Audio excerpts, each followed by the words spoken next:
एक बार माँ पार्वती ने भगवान शिव से पूछा, ऐसा कौन सा श्रेष्ठ व्रत पूजन है जिससे मृत्यु लोक के प्राणी आपकी कृपा सहज ही प्राप्त कर लेते हैं। शिवजी जी ने माँ पार्वती को शिवरात्रि के व्रत का विधान बताकर कथा सुनाई। एक गांव में एक शिकारी पशुओं की हत्या करके अपने परिवार को पालता था। ऋण समय पर ना चुकाने की वजह से शाहूकार ने शिकारी को शिव मठ में बंदी बना लिया। शिकारी ने ध्यान मग्न होकर शिव संबंधी धार्मिक बातें तथा शिवरात्रि की कथा सुनी। संध्या होने पर शाहूकार ने शिकारी से ऋण चुकाने के विषय में बात की और शिकारी अगले दिन सारा ऋण लौटाने का वचन देकर छूट गया। दिन भर की भूख प्यास से व्याकुल शिकारी जंगल में शिकार के लिए निकला, लेकिन उसे शिकार ना मिला। हार कर उसने एक तालाब के किनारे बेल के पेड़ पर चढ़कर पत्ते तोड़े और अपनी शैया की तैयारी करने लगा। संयोग से उस पेड़ के नीचे शिवलिंग था जो बेल पत्तों से ढक गया। इस प्रकार दिन भर के भूखे प्यासे शिकारी का व्रत हो गया और शिवलिंग पर बेल पत्थर भी चढ़ गए। रात्रि एक पहर बीत जाने पर शिकारी की नजर सामने से आती एक हिरनी पर पड़ी। उसने धनुष बाण चढ़ाकर मारना चाहा तो उस गर्भ हिरनी ने कहा,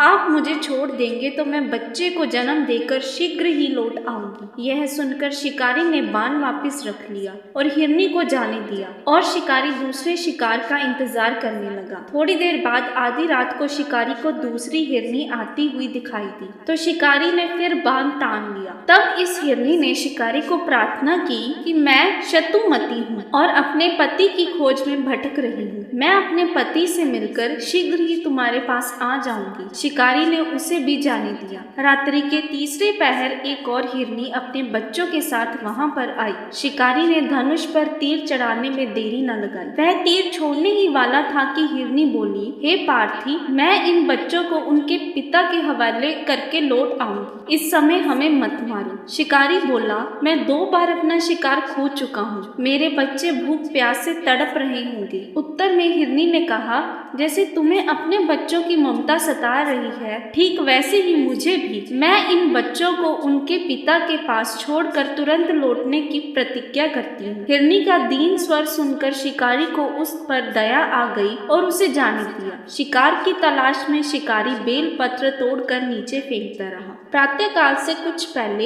एक हुष्ट पुष्ट हिरन उस जगह आ गया तो शिकारी ने बाण उठाकर उसे मारना चाहा। वह हिरन बोला, हे भाई, यदि तुमने मुझे पहले आने वाली 3 हिरनियों और बच्चों को मार डाला है तो मुझे भी मारने में विलंब ना करो, ताकि उनके वियोग का दुख मुझे ना सहना पड़े। मैं उन तीनों हिरनियों का पति हूँ। यदि तुमने उनको जीवन दान दिया है तो मुझे भी कुछ देर के लिए जीवन दान देने की कृपा करो। मैं उनसे मिलकर तुम्हारे पास आ जाऊंगा। अगर तुमने मुझे अभी मार डाला तो वे तीनों अपनी प्रतिज्ञाएं पूरी नहीं कर पाएंगे। अतः जिस भाव से आपने उन्हें छोड़ दिया है उसी भाव से मुझे भी छोड़ दो। मैं उन सबको इकट्ठा कर शीघ्र ही तुम्हारे पास लौट आऊंगा। उपवास, रात्रि जागरण तथा शिवलिंग पर बेल पत्र चढ़ाने से शिकारी का हिंसक हृदय निर्मल हो गया और उसने उस हिरन को भी जाने दिया। उसमें प्रकृति का वास हो गया था। धनुष और बाण उसके हाथ से सहज ही छूट गए। भगवान शिव की कृपा से उसका हिंसक मन कानुनिक भावों से भर गया। वह अपने अतीत के कर्मों को याद करके पश्चाताप महसूस करने लगा।